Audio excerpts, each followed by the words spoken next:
Welcome to Simple Tech Tips. Today we'll learn how to put Gmail in dark mode.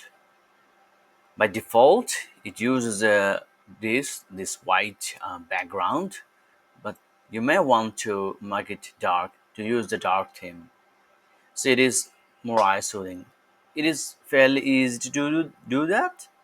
You just have to open your Gmail and come here and click on this gear icon, which is called settings. Then you have to move your cursor to the theme and click view all. Give it a minute, it will load, and here you'll see a lot of themes. You have to select this one, the dark one.